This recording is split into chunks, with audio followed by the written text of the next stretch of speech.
right.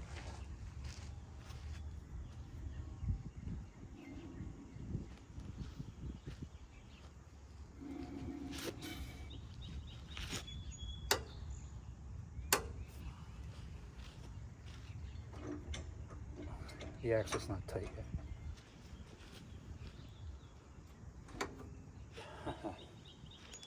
Perfect.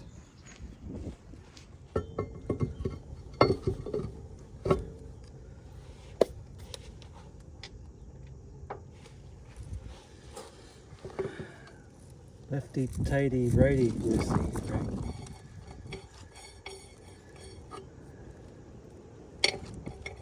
Okay, I'm 38 years old and still get screwed up by left-handed threads.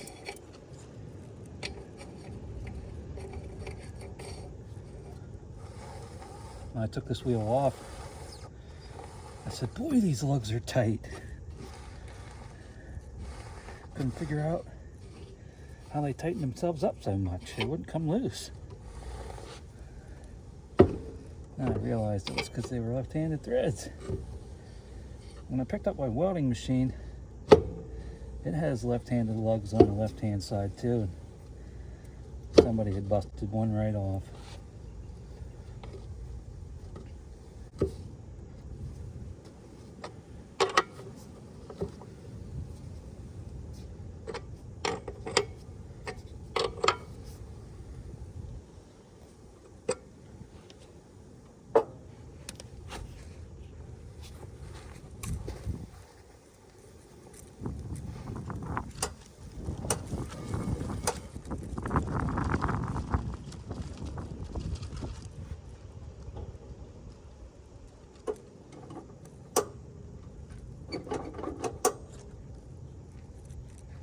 Probably put a couple more clicks into this one, but it's good for now. All right, wheels are on. Everything looks good, turns good. The brakes are adjusted up. All I have to do now is tighten these 8 1/2-inch fine bolts. And I need to get some cotter pins in these brake linkage pins here.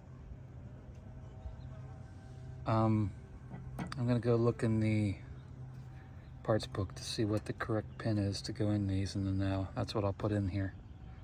I don't like, if I have the opportunity, I like putting the correct pins and bolts in these things. All right, we're gonna check out our ordnance supply catalog. Dated 1944. I already have the page open. Where are we at? Yes, pin, cotter, split, steel, 8 by 3/4.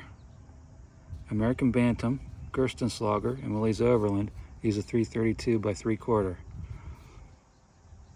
And we need 3 of them for this figure 12-2, which is back here. I'll show you.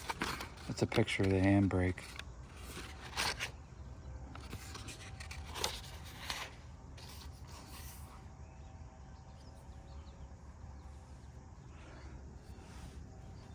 Part S, BFA X1DP. We'll just remember DP. Okay, I'll go back and double check that's what that was.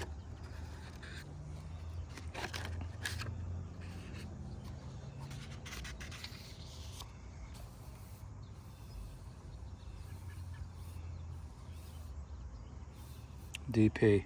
Okay, so that is the correct pin. That's what we were looking at. So we need a 332 by 3/4. I'm pretty sure I have them here. So I had 332 by 3/4, but my dilemma is this isn't the correct style. As far as I know, they didn't make this style back then. I have 332 by 1s in the correct style, so I could cut them. Or I could go get shorter ones in the correct style somewhere. Or I could just put these in and move on to something else, which is what I think I'll do. And then, you know, someday when I'm old and want to nitpick my trailer, I can come back and do this over. Maybe if I were to ever restore this trailer to factory condition, because all the parts I took off of this, I put in a box. Everything's in a box, ready to be restored.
Gravity's always fucking with me.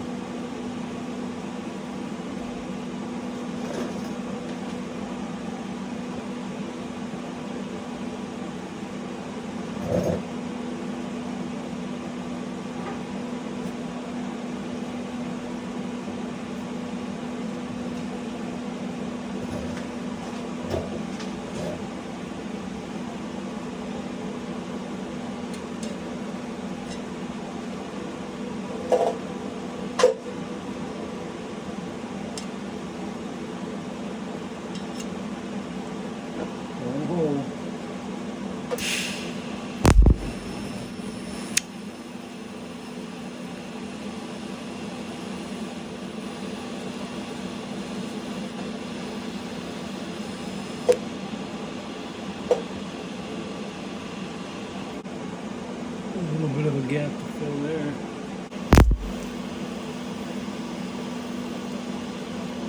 Get that big fat rod in there. That's what she said.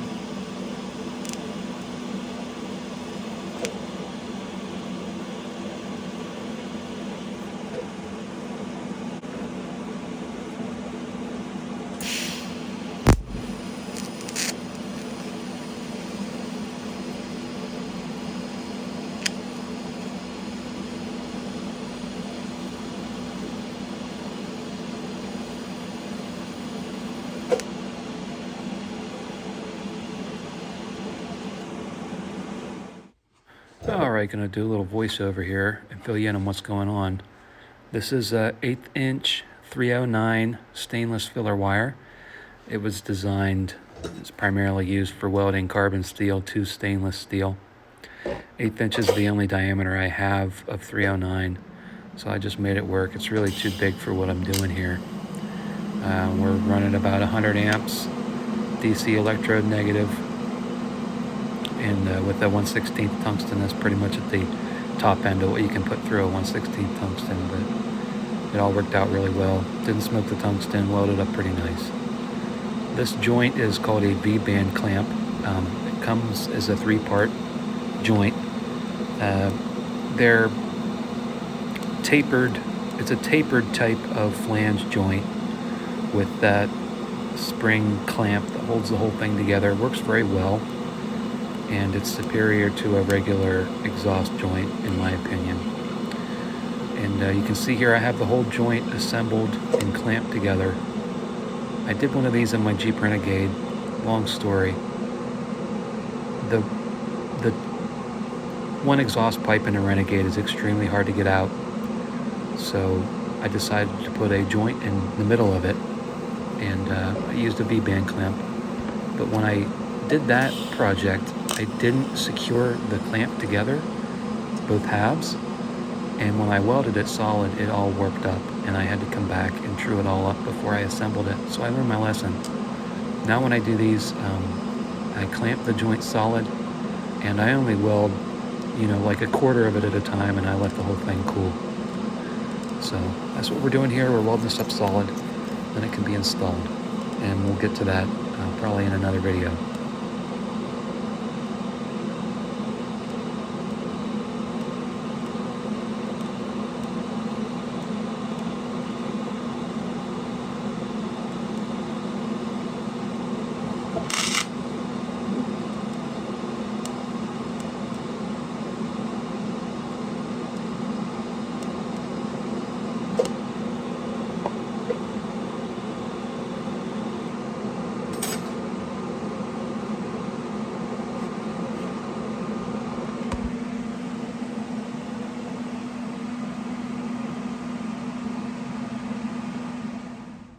Hey guys, Johnny here, coming at you from up in the holler here under the old warhorse. I'm just taking this Y pipe out before work here. You can probably see why. I got a little festive with my off-road, and I don't really like the way this is set up. You see how far down my oil pan and crossover sits down below the vehicle frame? I'd like to change this someday and recut this oil pan, because as you can see how far back the engine's sitting in this S10 chassis, I could cut that sump off and lower the front part of the pan and just basically design a new pan for this. It's not as deep. See, this is cut this way because normally your front diff center section sits right there. So there's really no way to take the oil pan off, by the way, in a S10 without taking that center section out or pulling the engine. Kind of a cruddy design from a maintenance standpoint, but anyways, the way this is set up here, the Y pipe hangs down pretty low too. So wouldn't normally matter, but I think this is set back so far, it's actually dropped down a little bit too, I think. I don't know. Anyways, that's what I'm up to today. All right, well, third time's a charm here. You can actually see where I've been off-roading on with the front of that oil pan too. That's not very safe when you're halfway across the country, is it? I need to stop doing that. I just get this dog in me, you know. I just gotta go off-roading. So I had two of these S10 Blazers, one of which I made the Warhorse out of. Dad and I made the Warhorse out of. And the other one I use for spare parts. So I have a pristine Y pipe. That's what you saw me welding on in the previous scene. I also have one fair to good catalytic converter that's not deleted like the original one in this vehicle was. The problem with this vehicle is the particular aerodynamics of it suck that raw exhaust right up into the cab, and it's just awful for whoever's sitting in the passenger seat, because it's a passenger side dump exhaust like most of them are. So I am abating that issue, and so I tried to put the cat in, thinking, well, I'll change this Y pipe down the road. I don't care right now. And those of you who know me personally or have watched this channel long enough, I hate exhaust work. So I said, I'm not going to mess with this anymore. I'm putting a V-band clamp in, welding it in, and then I could just put it right together. It'll turn a 2-hour job into a 10-minute job, and especially out on the road. Well, out on the road, I'm not really going to be able to service any of it, but you get the idea. If I needed to take it out for some reason, I could fairly quickly. So that's what I'm doing. I'm just going to take this last nut loose and head home and get cleaned up and go to work. Another day, another $1. Well, out with the old and in with the new. But that's going to be about it for today, my friends. We'll catch up with you next time.